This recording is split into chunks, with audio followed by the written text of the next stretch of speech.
श्री गुर्जर भारती गांधीनगर एवं केंद्रीय हिंदी संस्थान आगरा के संयुक्त तत्वाधान से आयोजित हिंदी साहित्य में महिला लेखिकाओं का योगदान इस विषय पर एक दिवसीय राष्ट्रीय संगोष्ठी का आयोजन किया गया था।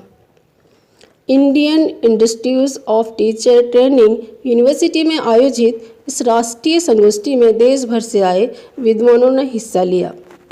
संगोष्ठी के अध्यक्ष गुजरात के प्रसिद्ध साहित्यकार रघुवीर चौधरी साहब थे।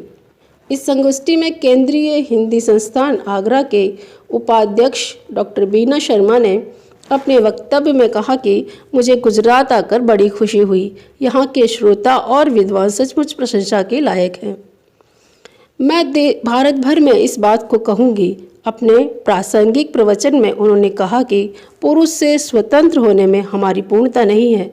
पुरुष हमारा विरोधी बल्कि पुरुष के साथ मैत्रीपूर्ण संबंध रखते हुए जीवन जीना ही सार्थकता का प्रतीक है।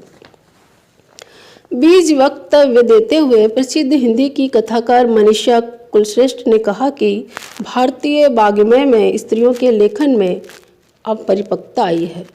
हमें महिला लेखन ना माना जाए बल्कि मात्र लेखक माना जाए। इनवाइटेड कोमा में बंद करने की आवश्यकता नहीं है। आलोचकों ने हमारे साथ सदैव अन्याय किया है।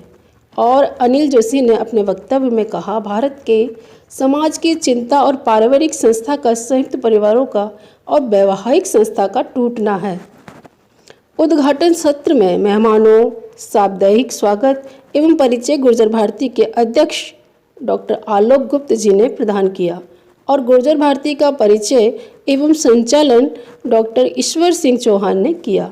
केंद्रीय हिंदी संस्थान आगरा के स्थानीय निर्देशक डॉक्टर सुनील कुमार ने खुशी बताते हुए कहा कि गुर्जर भारती गांधीनगर के साथ संस्था का बड़ा ही पुराना रिश्ता है। आज हिंदी साहित्य में स्त्री लेखन पर गंभीर चर्चाएं सत्रों में होगी, ऐसी मैं आशा रखता हूँ। केंद्रीय हिंदी संस्थान अहमदाबाद के सदा आपके सहयोग के लिए तत्पर रहेगी।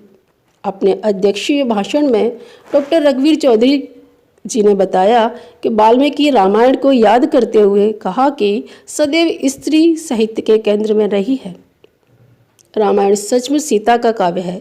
उन्होंने कहा कि भारतीय वाङ्मय में स्त्री की भूमिका पहले से ही महत्वपूर्ण थी और वो वेद काल से अपनी बात रखती थी।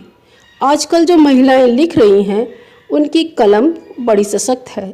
मुझे इस बात की बेहद खुशी है। एक लेखक को अच्छा निरीक्षक, संवेदनशील और अनुभवजन्य होना चाहिए। उन्होंने मनीषा कुलश्रेष्ठ, अनिल जोशी, बीना शर्मा जी के वक्तव्य की भूरी भूरी प्रशंसा की।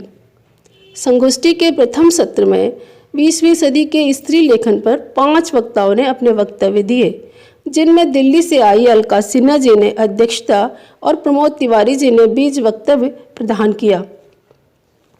प्रमोद जी ने बड़ी ही मार्मिकता से विद्वत्तापूर्ण स्त्री लेखन के सभी पक्षों की चर्चा की। डॉक्टर नीतू परिहार ने अपना पक्ष रखा।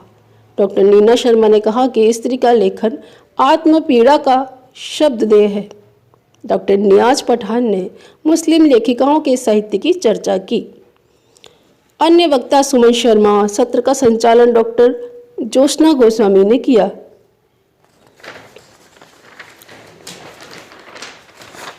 जमाना चला गया, अब औरत अबला नहीं सबला है, ऐसा अलका सिन्हा जी ने कहा।